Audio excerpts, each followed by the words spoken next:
Hi friends, welcome back to our channel. Friends, daily serial notification రావాలి అంటే ఛానల్ని subscribe చేసి పక్కనే ఉన్న బెల్ ఐకాన్ని క్లిక్ చేసి ఆల్ ఆప్షన్ సెలెక్ట్ చేయండి. అప్పుడే మేము పెట్టిన వీడియోస్ ముందుగా మీ మొబైల్కి నోటిఫికేషన్ ద్వారా వచ్చేస్తుంది. ఓకే ఫ్రెండ్స్, మరి అప్కమింగ్ రివ్యూలో మరి వల్లి చేసిన తప్పు కారణంగా మరి ఇటు ధీరజ్ అటు ప్రేమ దగ్గర కాబోతున్నారా? మరి అలాగే నర్మద మీద ప్లాన్ చేస్తున్న భాగ్యానికి మరి నర్మద విశ్వరూపం చూపించిందా? అసలు ఏం జరిగింది? అసలు నర్మద కోపానికి భాగ్యం ఎందుకు కారణమైంది? మరి తెలుసుకోవాలి అనుకుంటే ఖచ్చితంగా లైక్ చేయండి. అలాగే మరి ధీరజ్ ప్రేమల మధ్య మనస్పర్ధలు పోయి వాళ్ళు ఆనందంగా లైఫ్ని ఎంజాయ్ చేయాలి అనుకున్న వాళ్ళంతా ఖచ్చితంగా లైక్ చేయండి. ఇంకా ఆలస్యం చేయకుండా రివ్యూలోకి వెళ్ళిపోదాం. ఇంకా ఎపిసోడ్ స్టార్ట్ అవ్వగానే రామరాజు రైస్ మిల్ నుంచి ఇంటికి రాగానే ఇంకా వల్లి వచ్చి హంగామా చేస్తూ ఉంటుంది. మామిగారండి కాఫీ తీసుకురావాలా అని చెప్పి అంటూ ఉంటుంది. ఇంకా కాఫీనా? కొంచెం సేపు అయినా తాగుతానమ్మా. ఏంటి ఇంట్లో అంత సవ్యంగానే ఉందా? నువ్వు చెప్పినట్టు నడుచుకుంటున్నారా, లేదంటే ఏమైనా గొడవ జరుగుతుందా? చూడు వల్లి, ఇంట్లో పెద్దరికం ఇచ్చినప్పుడు అందరినీ ఒక తాటి మీద తీసుకురావాలి. వాళ్ళు ఇలా అన్నారు వీళ్ళు ఇలా అన్నారని అనకూడదు. నీ మాటలు ఎవరికి నొప్పించకూడదు. అలాగే నీ కారణంగా వాళ్ళు బాధపడకూడదు. చెప్పేది ఏదైనా సూటిగా సుత్తి లేకుండా ఉండాలి. అలా నాలాగా నీకు ఉన్నామని చెప్పి అనిపించి నీకు పెత్తనం ఇచ్చాను. కాబట్టి ఇంట్లో ఎటువంటి గొడవలు రాకూడదు వల్లి అని చెప్పేసి చెప్తూ ఉంటాడు. అసలు మ్యాటర్ ఏంటి? అసలు వల్లిని బయటకు గెంటేయాలి కదా. వల్లి ఎందుకని ఇంకా ఇంట్లోనే ఉంది, అది రామరాజు ముందు అనుకుంటున్నారా? అవునండి, వల్లిని వాళ్ళ ఇంట్లో భాగ్యాన్ని వాళ్ళ నాన్నని మరి రామరాజు బయటకు గెంటేయకుండా ఇంట్లో ఉంచడానికి కారణం ఏమిటంటే ఇదంతా కూడా ఇలా జరిగితే ఎలా ఉంటుందానని మరి ఆనందరావు కలగన్నాడనమాట. ఆ కలలో ఒక్కసారిగా కూతురు జీవితం కుప్పకూలిపోతున్నట్టు, నడి రోడ్డు మీదకు వచ్చేస్తున్నట్టు, రామరాజు విశ్వరూపం చూపిస్తున్నట్టు కల వచ్చేసరికి తలమునకలైపోతాడు లేచి కూర్చుని ఆనందరావు. వెంటనే భాగ్యం, ఎందుకయ్యా అలా గట్టిగా అరిచావు? ఏదో నీ సొమ్ము శోకం పోతున్నట్టు. ఏమైంది? ఎందుకట్లా? ఇంట్లో వంటింట్లో ఉన్నదాన్ని ఉలిక్కిపడి పరిగెత్తుకుంటూ వచ్చాను అనగానే, ఏమండి ఆవిడగారండి, మన కూతురు జీవితం నేలపాలైపోతుందండి. ఇడ్లీలో నీళ్ళల్లో పడిపోయిన ఇడ్లీలాగా అలా కలొచ్చిందండి. అవునా? అది నాకు తెలుసు. రామరాజు ఎప్పుడన్నా మన ఇంటి బాగోతం తెలిసి ముందుగా మన కూతురి మీదకే వస్తుంది, కూతుర్ని గెంటేస్తారు అని నాకు తెలుసు. కానీ కష్టమో నష్టమో తమ్మిని బిమ్మిని చేసి నేను మొత్తం డబ్బు లేకపోయినా ధనం లేకపోయినా నా కూతుర్ని ఒక మంచి కుటుంబం ఇంట్లోకి ఇచ్చాను. చేజేతులారా జీవితం నాశనం చేసుకోవడానికి అనుకుంటున్నావా ఆయనగారండి? ఏదో ఒకటి చేసి నా వల్లి జీవితం బాగుండేటట్టుగా చేస్తాను. ఇప్పుడు అది కొత్తగా దాని చేతికి తాళాలు వచ్చాయి. ఇంటి పెత్తనం అంతా మన కూతురికే వచ్చింది. ఎన్ని తెలివితేటలుంటే ఇంటి పెత్తనం సంపాదిస్తుంది చెప్పండి. అసలు ఆ ఇంట్లో సొంత మేనకోడలు ప్రేమ ఉంది.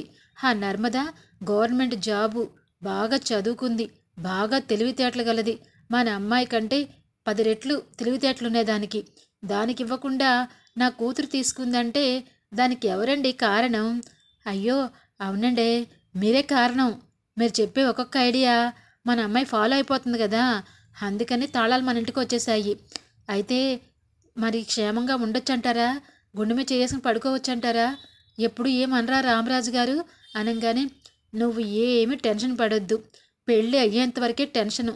పెళ్ళి అయిపోయినాక వాళ్ళకి 3 చెరువులు నీరు తాగిస్తా నేను నా కూతురు జోలికి వస్తే. ఏమనుకుంటున్నారు? ఈ రోజుల్లో చట్టాలు మామూలుగా ఉన్నాయా? ఆడపిల్లల జోలికి వస్తే బాగా తిప్పి తిప్పి 3 చెరువులు నీరు తాగిపించి జైల్లో వేస్తారు. రామరాజు కాదు, ఆయన తాత వచ్చినా వల్లిని ఏమీ చేయలేరు అని చెప్పేసి చాలా కాన్ఫిడెన్స్తో మాట్లాడుతూ ఉంటుంది. అంటే అండి, మీరు అన్నది నిజమేనండి. కాకపోతే ఆ నర్మద డాగ్ కళ్ళేసుకుని మన ఇంటి కోసం ఎంక్వైరీ మొదలు పెట్టేసిందండి. అసలే మనం అద్దెకి తీసుకున్నాం చూడండి 2 రోజుల కోసం. ఆ ఇంటికెళ్ళి ఆ బ్రోకర్తో మాట్లాడిందంటండి. అయ్యో, ఆయన మళ్ళా నాకు ఫోన్ చేసి, ఏంటయ్యా 2 ఆడవాళ్ళు నాతో మాట్లాడారు మీకోసం. ఎవరు అంటే అమ్మాయి పేరు నర్మదా అని చెప్పింది. అనంగానే గుండె గుబేలు మనిందండి. అమ్మ బాబోయ్! ఈ నర్మద మామూలుది కాదు. మనల్ని ఎప్పుడైనా బయటికి లాగేస్తుందని చెప్పి. అవును, నాకు తెలుసు. అందుకే రామరాజు దగ్గర, వేదవతి దగ్గర నాకేం భయం లేదు. ఆ నర్మద దగ్గరే భయం. దాని ఆట కట్టిస్తానుగా. దానికి దిమ్మ తిరిగే షాక్ నేను ఇస్తాను. మళ్ళా మన జోలికి రాదు. మీరు కంగారు పడకండి. మీరు ఎప్పటిలాగానే మనం అమ్ముకునే ప్లేస్లోనే గెటప్ మార్చేయండి. ఎప్పుడు కూడా బయటికి కనిపించిన విధంగా బయటికి మీరని తెలియకూడదు. అలా కొన్నాళ్ళు చేస్తే మన అమ్మాయికి తాళాలు వచ్చాయి కదా. ఎంతో చేసి కొన్ని లక్షలు మన చేతికి ఇస్తుంది. అప్పుడు చిన్నగా ఒక ఇల్లు కొనుక్కుందాం. ఆ ఇంట్లోకి వెళ్ళిపోదాం. అప్పుడు అప్పుడు మీకు నాకు ఇద్దరికి టెన్షన్ ఉండదు. ఏమంటారు? చిన్నమ్మాయి పెళ్ళి కూడా ఇలాగే ఏదో ఒక రకంగా చేసేద్దాం. అప్పుడు బాధ్యత తీరిపోతే హాయిగా ఉండొచ్చు. ఏమంటావు అని చెప్పేసి అనగానే మీరు ఏమంటే అదేనండే అని చెప్పేసి అంటాడు. ఇంకా ఇది ఇలా ఉండగా మరి వంటింట్లోకి వెళ్ళి వేడివేడిగా కాఫీ కలుపుతూ ఉంటుంది వల్లి. ఇంకా అప్పుడే అక్కడికి వేదవతి వస్తుంది. ఏంటి కాఫీ ఇప్పుడు చేస్తున్నావేంటి అంటే, అత్తయ్య గారు మామయ్య గారు వచ్చారు, అందుకే తలనొప్పిగా ఉందేమో కొంచెం కాఫీ ఇద్దామని. అవునా, ఆయనకి తలనొప్పా చెప్పారా నీకు అనగానే, లేదత్తయ్య గారు మామయ్య గారి మొహం చూస్తే ఎందుకో డల్గా కనిపించింది, అందుకే వచ్చాను అనగానే ఇంకా వెంటనే వెళ్ళి, ఏమండి అంటే అన్నానంటాను కానీ ఏంటండి మీకు తలనొప్పా, ఏమైందండి, రైస్ మిల్లో ఏమైనా గొడవ జరిగిందా అండి అనగానే, చూడు బుజ్జమ్మ, నాకు తలనొప్పి లేదు, ఏం బాగానే ఉన్నాను, కాస్త కాఫీ కలిపి తీసుకురమ్మన్నాను, ఎందుకట్లా నువ్వు కంగారు పడిపోతావు అని చెప్పేసి అంటాడు. అంటే మీ మొహం చూస్తే నాకెందుకో మీరేదో బాధపడుతున్నట్టు అనిపిస్తుంది. బాధపడుతున్నారు కదా, 25 ఏళ్లగా మీ కుటుంబం నుంచి నేను బాధపడుతూనే ఉన్నాను, కొత్తగా ఈరోజు పడేదేముంటుంది బుజ్జమ్మ అనగానే, కాదండి మిమ్మల్ని ఏదో ఇబ్బంది పెడుతుంది, ఆ విషయం ఏంటో చెప్తే అనగానే, ప్లీజ్ బుజ్జమ్మ నాతో మాట్లాడడానికి ట్రై చేయకు. అదేంటండి మీతో మాట్లాడకపోతే నాకు పొద్దు గడవదు. మీరు ఇన్ని రోజులు నాతో మాట్లాడకుండా ఎప్పుడూ లేరు. మీరు ఇలా చేస్తే నేను నాకు తట్టుకోలేకపోతున్నాను. నాతో మాట్లాడండి అని చెప్పి అడుగుతుంది. చూడు బుజ్జమ్మ, కొన్ని మన మనసులోకి జరిగినప్పుడు కొన్ని తీసేయచ్చు, కొన్ని గుండెకి హత్తుకునే కష్టాలు ఉంటాయి. అది మనం ఇష్టపడేవాళ్ళు, మనం నమ్మకంగా ఉండేవాళ్ళు మనల్ని అలా ఒక్కసారిగా దూరం చేస్తే ఆ నమ్మకం తెచ్చుకోవడానికి కొంత టైం పడుతుంది బుజ్జమ్మ, దయచేసి అర్థం చేసుకో అని చెప్పేసి ఇంకా తలకాయ పట్టుకుని కూర్చుంటాడు. ఇంకా వెంటనే జెండుబం తీసుకురమ్మంటారా, వద్దు అని చెప్పేసి అంటాడు. ఈ లోపల మామిగారండి కాఫీ అయిపోయిందండి తీసుకోండి అని చెప్పేసి తీసుకొచ్చి ఇస్తుంది. చూడమ్మా వల్లి, నిన్ను చూస్తే ముచ్చటేస్తుందమ్మా, పెద్దలకిచ్చే గౌరవం పెద్దలకి ఇస్తావు, చిన్నవాళ్ళతో చిన్నవాళ్ళ కలిసిపోతూ ఉంటావు. పెద్ద కోడలిగా నిన్ను తీసుకురావటం నిజంగా మేమేదో పూర్వజన్మలో చేసుకున్న అదృష్టమే. ఇప్పుడున్న రోజుల్లో అమ్మాయిలు అత్తగారు మామగారిని అసలు పట్టించుకోవట్లేదు. ఉద్యోగాలు హడావిడి అనుకుంటూ ఆఫీసులకు వెళ్ళిపోతారు. ఆ తర్వాత వస్తారు, వీకెండ్లో సినిమాలు షికార్లు పబ్బులని పోతూ ఉంటారు. కానీ నిన్ను చూస్తుంటే గర్వంగా అనిపిస్తుందమ్మా, ఏదో మా తరంలో ఉన్న అమ్మాయిలా అనిపిస్తావు. మామయ్య గారు ఏం తిన్నారా, అత్తయ్య గారి కోసం ఏం చేయాలి, పూజలు వంటలు, నిజంగా చందు అదృష్టవంతుడమ్మా నిన్ను భార్యగా తెచ్చుకున్నందుకు అని చెప్పేసి అనగానే అక్కడ చందు మరి సేటుతో మాటలు పడుతూ ఉంటాడు.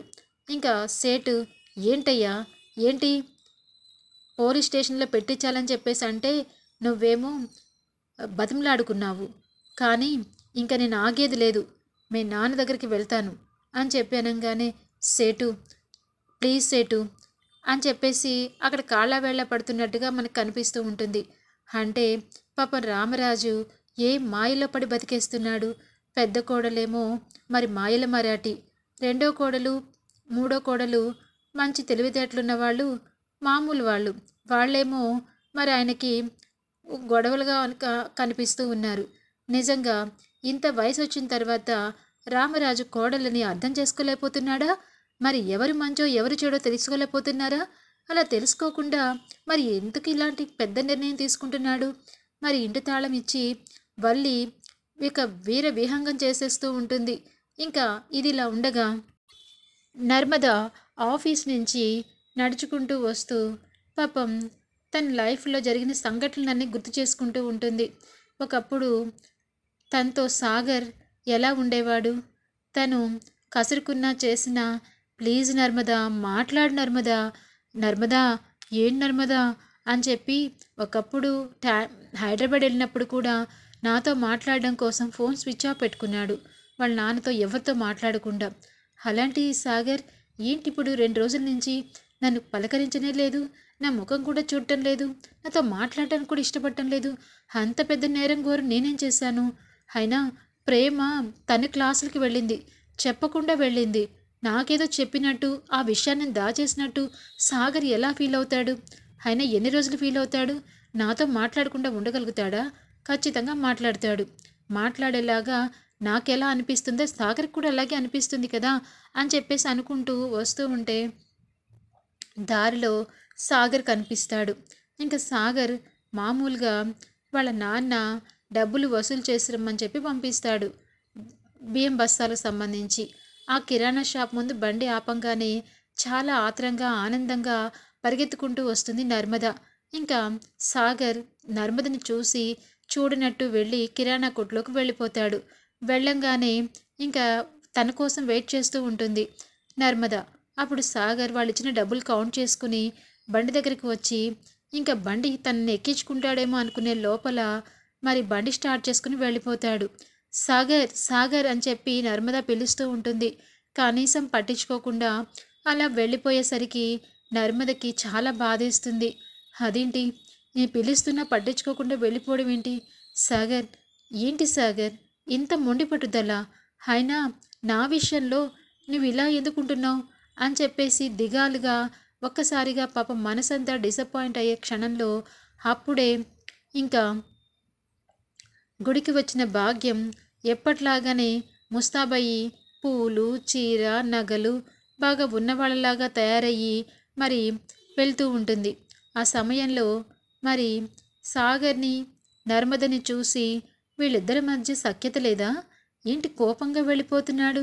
బండి మీద వెనకాల భార్యను ఎక్కించుకోవాలి కదా, అలాంటిది సింగిల్గా పిలుస్తున్నా పట్టించుకోవట్లేదంటే వీళ్ళిద్దరి మధ్య ఏదో గ్యాప్ నడుస్తుందన్నమాట. ఆ గ్యాప్ ఏంటో మనం తెలుసుకోవాలా. ఇలా మన కూతురు విలువ పెరగాలంటే పక్కింటి వాళ్ళ విలువ తగ్గాలి. అలా నర్మదా సాగర్ మధ్య గొడవ వస్తే మనకే లాభం కదా. వెళ్ళి నర్మదకి తగిన వార్నింగ్ ఇస్తాను, అప్పుడు నా కూతురు జోలికి రాకుండా ఉంటుంది అని చెప్పేసి ఇంకా వెనకాలే వెళ్ళి నించుని చూస్తూ ఉంటుంది.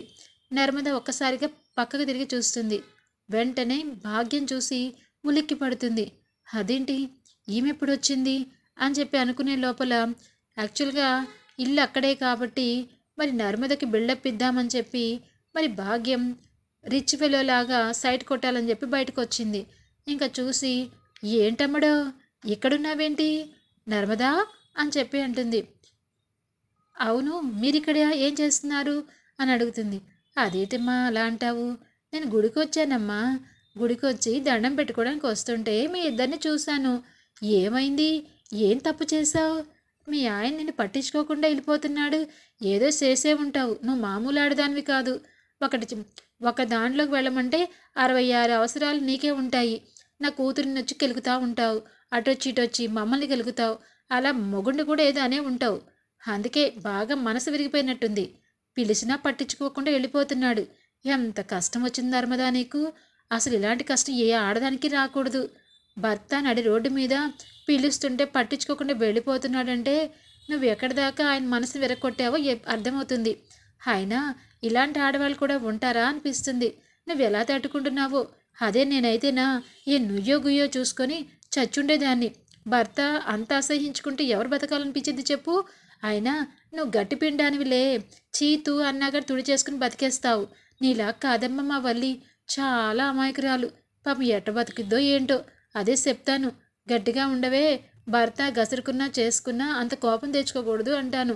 కానీ నువ్వు చూడు, చీతు అన్న బతికే ఎట్లా అని చెప్పి, ఏం బతుకులో కొన్ని జన్మలు అంతే అని చెప్పి అసలు చాలా కఠినంగా మాట్లాడుతూ ఉంటుంది భాగ్యం. ఇంకా నర్మదకి అసలే సాగర్ మాట్లాడకుండా వెళ్ళిపోయాడు. ఇంతలోకి గుండెల్లో సూదులతో గుచ్చినట్టుగా మాట్లాడుతూ ఉంటే ఎవరికైనా ఎలా ఉంటుంది? అసలు ఆ సిట్యుయేషన్‌ని తట్టుకోవడం చాలా కష్టంగా ఉంటుంది. పాపం నర్మద పాపం తెలివైంది. కొంచెం ముందు చూపున్నది కాబట్టి ఆగండి భాగ్యం గారు. ఏం మాట్లాడుతున్నారు? ఏంటి? నన్ను చూసి చచ్చిపోవాలనిపిస్తుందా? అయ్యో! మీ జన్మలు మీరెందుకు పుడతారో, మీ బతుకులు చూస్తే అసలు ఒక్క నిమిషం కాదు. అప్పటికప్పుడు దూకి చచ్చిపోవాలనిపించిద్ది. మీది ఒక బతికేనా? అని చెప్పి అంటుంది. ఏయ్! ఏం మాట్లాడుతున్నావు? ఏం మాట్లాడుతున్నానా? తెలుగే మాట్లాడుతున్నాను. ఏ తెలుగు రాదా? యాండే తెలుగు అర్థమవుతుందా అండి? అని చెప్పేసి అంటుంది. ఇంకా నర్మద. ఏంటి ఎటకారమా? మా స్లాంగ్‌ని ఎటకరిస్తున్నావు? ఎటకరించడంలో తప్పు లేదండి. ఎవరి స్లాంగ్ వాళ్ళకే ఉంటుంది. కానీ మీ బుద్ధులున్నాయి చూడు, అవి పుట్టుకతో వచ్చినయేనండి? లేకపోతే మధ్యలో అద్దెకు తెచ్చుకున్నారా? మీకు, మీ ఆయన గారికి, మీ అమ్మాయికి అబ్బో! ఏవి నటన, ఏవి ఆస్కార్ అవార్డు కూడా మీకు తక్కువే అనిపిస్తుంది. అంతగా లీనమైపోతారు. అసలు మీ బతుకులు ఎలాంటి బతుకులు? మీరు ఎలా మోసం చేసి ఇలాంటి జీవితాల్లోకి రావాలనుకుంటారు? అసలు వల్లినే అనుకుంటాను. కానీ నిన్ను చూసి మిడిసిపాటు. అసలు నువ్వు తల్లివేనా? సరైన పెంపకం ఉందా? కూతుర్ని మోసం చేసి, డబ్బుని ఎరవేసి, డబ్బుని లాక్కుని ఇంత స్థాయికొచ్చినట్టుగా నటిస్తున్నావు. ఇప్పటికీ నీ నటన వెనకాల ఏదో పెద్ద స్కామ్ ఉందని అనిపిస్తుంది. లేకపోతే మీ ధైర్యం ఏంటి? రామరాజు గారు లాంటి మా మామయ్య గారినే మీరు మోసం చేస్తున్నారు. ఏ నర్మదా! మోసం మోసం అంటావేంటి? ఏం మోసం చేశాను? ఏ రామరాజు గారికి ఏం తక్కువ? ఆయన సొసైటీలో పెద్ద మనిషి. ఆయన్ని మోసం చేయడం ఏంటి? మా సంగతంతా తెలియకుండానే పెళ్లి చేసుకున్నారా? మా అల్లుడు బంగారం, మా అమ్మాయి బంగారం. నచ్చి మెచ్చి చేసుకున్నారు. దాని అందం, దాని తెలివితేటలు, దాని చదువు బంగారం. అందుకే చేసుకున్నారు. దానికి మోసం చేశామంటావేంటి? ఛీ నోర్మై. పెద్దదానివని గౌరవిస్తున్నాను ఇప్పటి వరకు. సొంత తోటికోడలు వాళ్ళ అమ్మవని. కానీ నీలాంటి ఆడదాన్ని చూస్తే అసలు ఎందుకు బతుకున్నామని ఇప్పుడు అనిపిస్తుంది నాకు. అంతగా నీ మొహం చూస్తుంటేనే అసహ్యంగా అనిపిస్తుంది.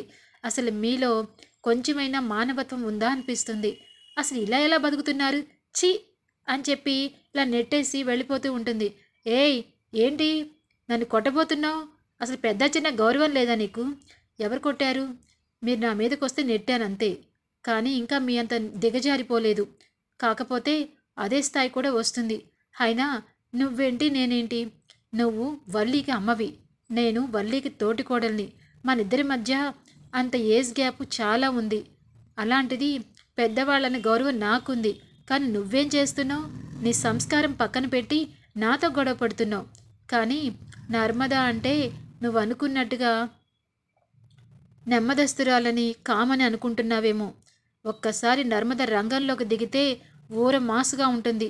జాగ్రత్త అని చెప్పేసి అక్కడి నుంచి ఇంకా నర్మద వెళ్ళిపోతుంది.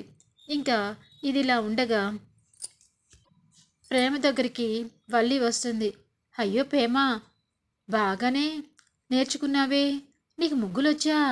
ముగ్గేశావు? అయ్ బాబోయ్ అస్ బాబోయ్, నిజంగా నా మాట బాగానే విన్నావు. 5ంటికి లేచావు. శభాష్ ప్రేమ, ఇలాగే నడుచుకో. నువ్వు ఆ నర్మదాని అక్క అక్క అనుకుని తిరిగితే లాభం లేదు. నేను చెప్పింది చెప్పినట్టు చేస్తే కొంతైనా మామయ్య గారి దగ్గర మార్కులు వస్తాయి. లేదంటే జీవితాంతం తిట్లు తినడమే తెలుసా? పో అక్క. నువ్వు చెప్తే నేను చేయటం ఏంటి? నేను మామయ్య గారు చెప్పారని చెప్పి చేశాను. నువ్వైతే అసలు చెయ్యను అనగానే ఈ పొగరికేమీ తక్కువ లేదు. ఏం మాట్లాడుతున్నావో అర్థమవుతుందా అనగానే అన్నీ అర్థమయ్యే మాట్లాడుతున్నాను. నువ్వు రోజుకొక డ్రామా చేసుకుంటూ ఓ ఇంట్లో పెద్ద కోడలు నువ్వే అనుకుంటూ పెద్దగా ఇదైపోకు. ఎప్పుడు ఆ తాళాలు మామయ్య గారు తీసుకుంటారో నీకే తెలీదు. అత్తయ్య గారు మామయ్య గారు ఈ మధ్యన ఎడబాటుగా ఉన్నారు కాబట్టి నీకు ఆ తాళాలు వచ్చాయి. ఒకసారి అత్తయ్య మామయ్య గారు మాట్లాడుకుంటే తాళాలు వెంటనే లాక్కుంటారు. జాగ్రత్త. దీనికోసం నువ్వు పెద్ద రణరంగం చేసేబాకు అనగానే ఏయ్ ప్రేమ, అందరి విషయం పక్కన పెట్టు. ముఖ్యంగా ధీరజ్ రాత్రిపూట లేటుగా వస్తున్నాడు. తను లేటుగా ఇప్పటి వరకు వస్తే సరిపోయింది. రేపటి నుంచి గేట్లు వేసేస్తున్నాము. నీ మొగుడికి చెప్పు తొందరగా రమ్మని చెప్పి. లేకపోతే ఇంటికి రాకుండా బయటే ఉంటాడు అనగానే మాకు తెలుసులే అని చెప్పేసి అంటుంది. ఏంటి నీకు తెలుసు అని చెప్పేసి అనుకుంటూ వల్లి లోపలికి వెళ్ళిపోతుంది. ఇంకా ఇది ఇలా ఉండగా వల్లికి భాగ్యం ఫోన్ చేస్తుంది. ఇంకా ఫోను బెడ్రూమ్లో ఉండి మోగుతూ ఉంటుంది. వంటింట్లోకి వచ్చేసరికి అమ్మా ఎప్పటి నుంచి చేస్తున్నావే ఫోను అనగానే అమ్మడో ఫోను ఎన్నిసార్లు చెయ్యాలా ఎక్కడుంటావు ఫోన్ ఒక చోట నువ్వొక చోట ఓ అంత పెద్ద పనేసుకుని ఏం తిరుగుతున్నావు నువ్వు అనగానే అమ్మా ఏం తిరుగుతున్నావంటే బిడ్డే మొత్తం నాకు బాధ్యత వచ్చింది కదా అందరికీ చెప్పాలా అందరు చేసుకుని చూసుకోవాలి ఫుల్ బిజీ అయిపోయాననుకో అని చెప్పేసి అంటుంది.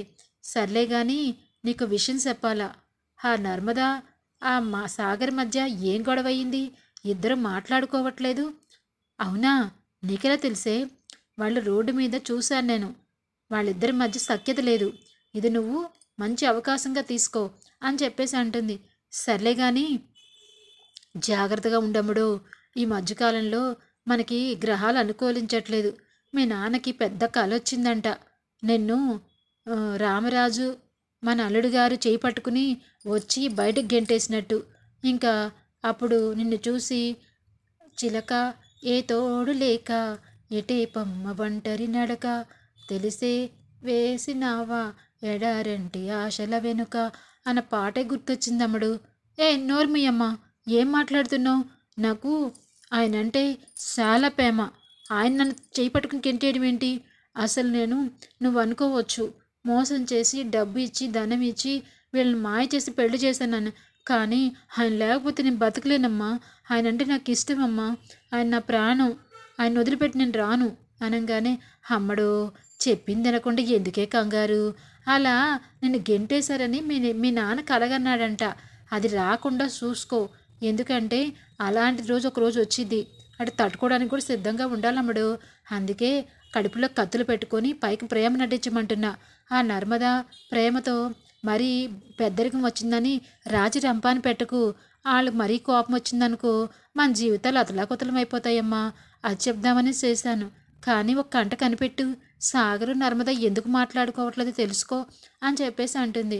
సరే కానీ అమ్మో ఆ నర్మదా పొగరు మామూలుగా లేదు పెద్దదానని గౌరవం కూడా ఇవ్వలేదు ఎన్ని తిట్లు తిట్టిందో తెలుసా నడి రోడ్డు మీద నన్ను కడిగి పారేసింది అని చెప్పేసి అంటుంది.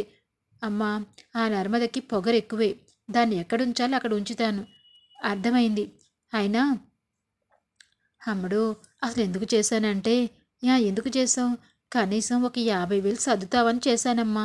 ఏంటి 50,000 ఎక్కడి నుంచి తీసుకురానమ్మా నువ్వు ఇప్పుడు ఆ రామరాజు ఇంటికి పెద్ద కోడలివి బాధ్యతంతా నీ చేతుల్లోనే ఉంటుంది పెద్దరికం అంతా నీదే 50,000 అంతా మాట ఎంత అమ్మడు అదేనమ్మా ఆ రోజున మనం 100కి 10 రూపాయలు చొప్పున వడ్డీ తీసుకొచ్చి నీ పెళ్లి కూతురు చేసిన రోజు పట్టుచీర కొన్నాను కదా ఆ డబ్బుల కోసం రోజు తిరుగుతున్నాడే అది తీర్చేద్దామమ్మా అని చెప్పేసి అనగానే సర్లే ఏదో ఒకటి చూస్తాను మామయ్య గారు వీళ్ళు మిల్లు నుంచి డబ్బులు తీసుకొస్తే ఏదో ఒకటి చేస్తానులే అని చెప్పేసి ఫోన్ కట్ చేస్తుంది వల్లి. అమ్మో అమ్మేంటి ఇలా చెప్తుంది ఇప్పుడు డబ్బులు ఎక్కడి నుంచి తీసుకురావాలి అసలు డబ్బులు బీరువా వెళ్ళి చూస్తాను అని చెప్పి తాళాలు తీసుకెళ్ళి బీరువా చూస్తుంది. బీరువాలో లాకర్లో చక్కగా డబ్బులు కట్టలు కట్టేసి ఉంటాయి అవన్నీ లాక్ చేసి ఉంటాయి. ఓరి దేవుడో ఇంత డబ్బా ఈ నగల ఇవన్నీ లాకర్లు ఇలా ఉంటాయా ఎప్పుడు చూడలేదు ఇవన్నిట్లో కొంత డబ్బన్నా మా ఇంటికి చేర్చేయాలి అని చెప్పేసి అనుకుంటూ ఉంటుంది. ఇంకా ఎలాగైనా సరే మా అమ్మ మా నాన్నని ఈ గండా నుంచి గట్టెక్కించుకోవాలి దేవుడా దేవుడా ఈ డబ్బులు ఎప్పుడు నా సొంతం అవుతాయి అని చెప్పేసి అనుకుంటూ మురిసిపోతూ ఉంటుంది. ఇంకా ఇది ఇలా ఉండగా అందరూ యాస్టీస్గా రాత్రి అవుతుంది భోజనాలు అయిపోతాయి. లోపలికి నర్మదా సాగర్ వెళ్ళంగానే సాగర్ మామూలుగా మాట్లాడకుండా అలాగే వెనక తిరిగి కూర్చుంటాడు. ఇంకా పాపం ప్రేమ మాత్రం చాలాసేపు బయట భోజనం అంతా అయిపోయిన తర్వాత తను మాత్రం భోజనం చేయకుండా మరి ధీరజ్ కోసం చూస్తూ ఉంటుంది. ధీరజ్ జొమాటో ఆర్డర్స్ అవన్నీ అయిపోయిన తర్వాత నైటు ఇంకా క్యాబ్లోకి జాయిన్ అవుతాడు. తను క్యాబ్లోకి వెళ్ళాడంటే డబల్ డ్యూటీ చేసినట్టు కదా 10 అవుతుందో 11 అవుతుందో 12 అవుతుందో తెలీదు. మరి ఇంకా తనకి కాల్స్ వస్తూ ఉంటాయి కాబట్టి అటెండ్ అవుతూ ఉంటాడు. ఇంకా మరి ధీరజ్ ప్రేమ మీద టార్గెట్ చేసిన వల్లి ఖచ్చితంగా ధీరజ్ ఆలస్యంగా వస్తాడు. 10 వరకు రాకపోతే గేటేసేసి బయటే ఉండాలా అని కండిషన్ పెట్టింది కదా! దానికి అందరూ ఒప్పుకున్నారు కదా! మరి ఆ కండిషన్ అప్లై చేయాలని చెప్పి చూస్తూ ఉంటుంది. కరెక్ట్‌గా ఇంకా పావు తక్కువ 10 అవుతుంది. బయటకొచ్చి వల్లి గేటుకి తాళం వేయడానికి వస్తూ ఉంటుంది. ఇంకా ప్రేమ అక్కడి నుంచి ఏంటక్కా ఏంటి గేటుకి తాళం వేస్తున్నావు? ధీరజ్ ఇంకా ఇంటికి రాలేదు. తను ఇంకా వచ్చిన తర్వాత మేము భోంచేయాలి. ఈ లోపల నువ్వు గేటుకి తాళం వేస్తున్నావు అనంగానే ఓ సుస్ ఏం మాట్లాడుతున్నావు నర్మదా? ప్రేమ చిన్నపిల్లలా మాట్లాడతావేటి? అసలు నేనేం చెప్పాను నువ్వేం చేస్తున్నావు? మొగుడిని కనీసం దారిలోకి తెచ్చుకోవడం తెలీదా? అసలు మీ బావగారు చూడు టైంకి వచ్చేస్తారు. మరి సాగర్ చూడు టైంకి వచ్చేస్తాడు. ధీరజ్ మాత్రం 10, 11కి వస్తాడేంటి? అసలు ముందు నుంచి నువ్వు కంట్రోల్ చేయకపోతే ఇలాగే తాగి బయట తిరుగుతూ ఉంటారు. అక్క కంట్రోల్లో మాట్లాడు. ధీరజ్ తాగడం ఏంటి? ఆ అలవాటు లేదు. తను నా కోసం నీ కోసం ఏం చేస్తున్నాడు? రాత్రి 11, 12కి బయట తిరగడం ఏంటి? ఇంటికి రావాలి కదా! ఒక్కసారి తాళం వేస్తే బుద్ధొస్తుంది అని తాళం వేసుకుని నీతో మాట్లాడడానికి నాకు వీలే లేదు కానీ సరే అని చెప్పేసి గబగబా లాక్ చేసుకుని మరి లోపలికి వెళ్ళిపోతుంది. ఇంకా పాపం ప్రేమ ధీరజ్ కోసం ఎదురు చూస్తూ ఉంటుంది. ఇంకా ధీరజ్ అప్పుడే 11 అవుతుంది. ఇంకా చూసి చూసి ఉండగానే ధీరజ్ వస్తాడు. రావడంతోనే ఆకలి మండిపోతూ ఉంటుంది. వెంటనే గవ్వాలని వెళ్ళి లోపలికి వెళ్ళిపోతాడు. ఇంకా తలుపు ఒక్కసారిగా లాక్ అవడంతో ఇదేంటి తలుపేసి ఇక్కడ కూర్చున్నావేంటి? పని పాట లేక మీ బల్లి వదిన ఉంది కదా, టైం పెట్టింది కదా, టైం క్రాస్ అయ్యావు కదా, అందుకే తలుపేసేసింది. అవునా? ఇదేంటిది? ఇలాంటి రూల్స్ ఏంటి? ఇప్పుడు ఏం చేయాలి? నాకు బాగా ఆకలేస్తుంది. ప్లీజ్ ప్రేమ ఏదో ఒకటి తీసుకొచ్చి ఇవ్వవా? లేదంటే ఇంట్లోకి వెళ్ళే మార్గం చూపించవా అని చెప్పేసి అంటుంది. అప్పుడు ప్రేమ ఏంట్రా ఇప్పుడేమో నన్ను బ్రతిమలాడతావా? అంతకు ముందేమో వస్తువుని ఏసీని టేబుల్ కుర్చీతో పోల్చుతావా అని చెప్పి అనేసరికి పాపం అలసిపోయిన ధీరజ్ వెంటనే పాపం నిద్ర వచ్చేస్తూ మరి ప్రేమ మీద వాలిపోతాడు. ప్రేమ ఎంతైనా తన భార్య కదా, వాడు చేసినవన్నీ మర్చిపోయి మరి తనకి ఎలాగైనా సరే భోజనం పెట్టాలని మరి ప్రేమ ఏం చేసింది? గోడ దూకి లోపలికి వెళ్ళిందా? వంటింట్లోకి వెళ్ళి మొత్తం అన్నీ తీసుకొచ్చి మరి ధీరజ్కి ప్రేమతో తినిపించిందా? వల్లి కారణంగా ధీరజ్ మరి ప్రేమను అర్థం చేసుకుంటాడా అంటే చేసుకుంటాడనే చెప్పాలి. ఇంకా వాళ్ళిద్దరి మధ్య ప్రేమ మరింత ముందుకు వెళ్ళాలనుకునే వాళ్ళంతా ఖచ్చితంగా లైక్ చేయండి. Thanks for watching.